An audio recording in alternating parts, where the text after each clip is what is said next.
aquí me encuentro en Los Ángeles y mire, yo tengo casi todas las Infinity Stones porque vamos a tener un especial completamente dedicado al estreno de Avengers Infinity War. Ahora tenemos un pre-show de 1 hora, así que vamos a empezar con un resumen de las exclusivas que van a ver en Guapa y Guapa América.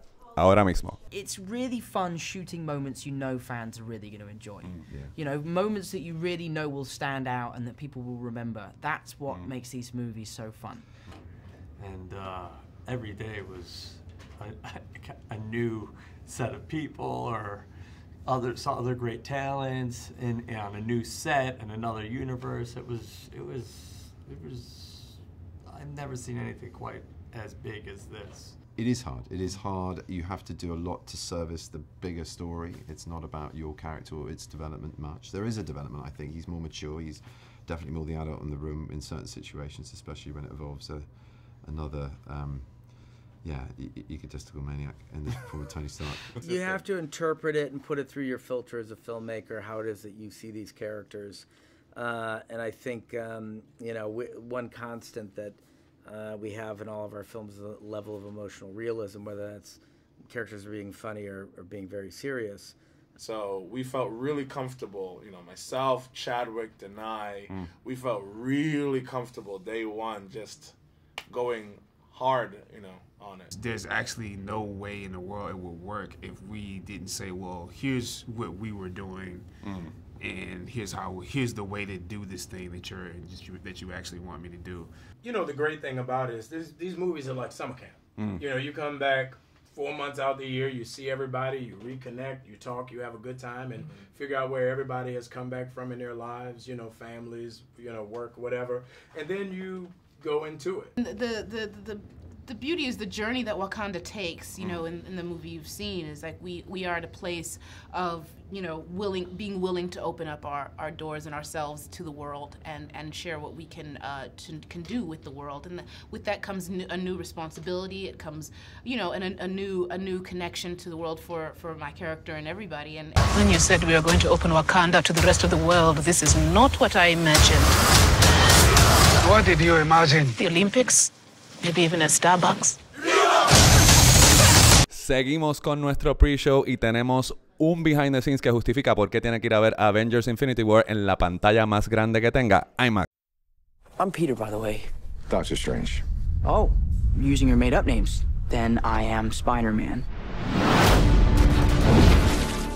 Avengers Infinity War is by far the most ambitious movie we've ever made. It really is the start of the culmination of, at this point, 19 Marvel Cinematic Universe films, and will feature almost every hero that we've introduced into the universe all in one movie.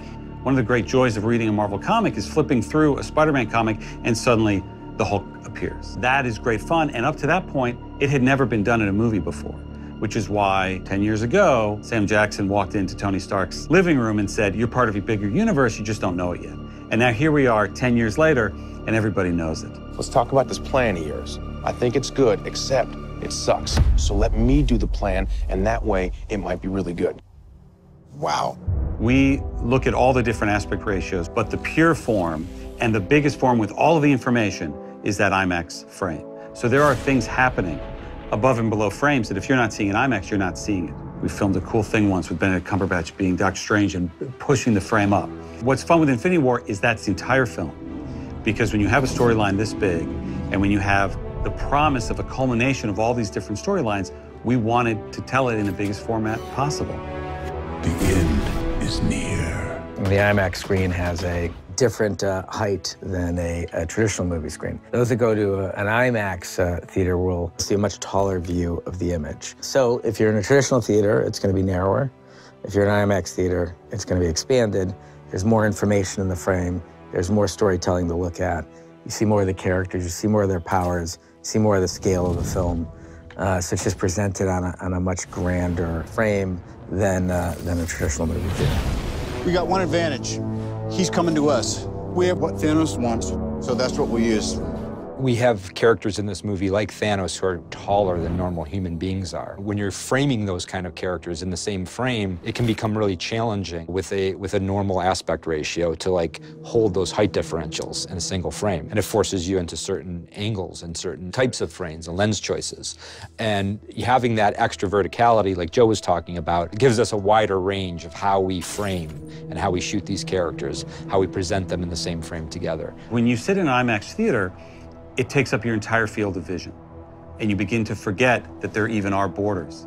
And you're in the entire movie. And as a filmmaker, that's what you want the audience to experience. Having more information, having technology at our disposal is just storytelling freedom. And having the enormity of the frame that IMAX delivers just gave Joe and Anth more room to tell their story. It really is the difference when we go through and work on the movie. You can hear an audible gasp in the visual effects room where everybody goes, and you suddenly see the whole thing. It comes down to the difference between watching a frame and experiencing a world. I hope they remember you.